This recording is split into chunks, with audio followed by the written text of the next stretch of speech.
Dewanna Thompson spent Alabama's election night at a party where "I voted" stickers were the price of entry. One more bash for Woke Vote, an organization that had spent $400,000 to turn out young black voters.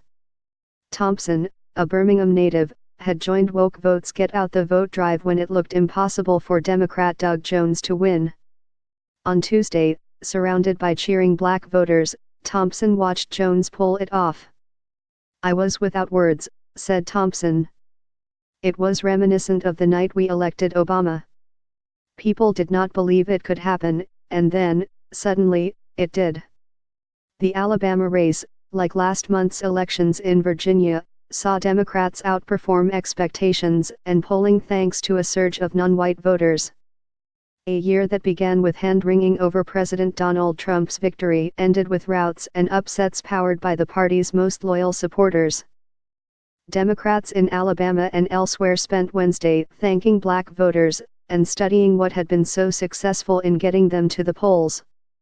"Let me be clear, we won in Alabama and Virginia because black women led us to victory," said Democratic National Committee Chairman Tom Perez.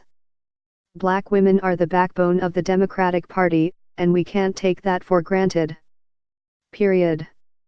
Now, Perez and other Democrats said, they have a roadmap to follow in next year's midterm elections, where they hope to make gains in battlegrounds with large non-white populations, including Nevada, Arizona, and even Texas.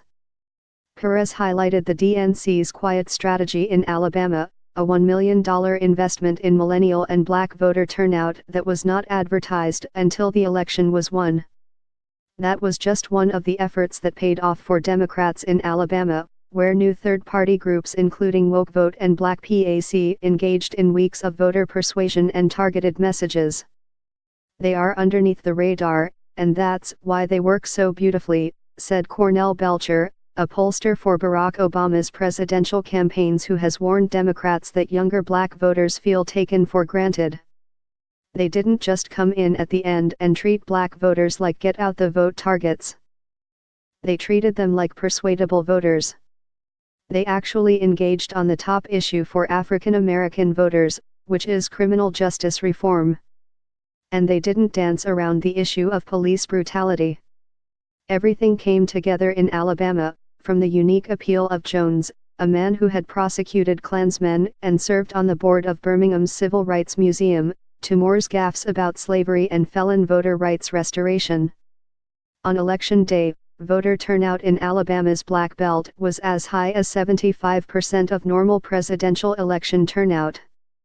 In Moore's largely white strongholds, turnout plunged below 45% of that norm.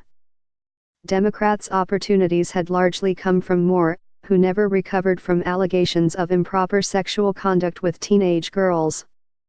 But even Jones supporters described Alabama's Democratic Party as hollowed out, decimated by losses under Obama and the subsequent gerrymander of state and federal legislative districts. Jones, who will narrow the Republican majority in the Senate to 51 to 49 when he is sworn.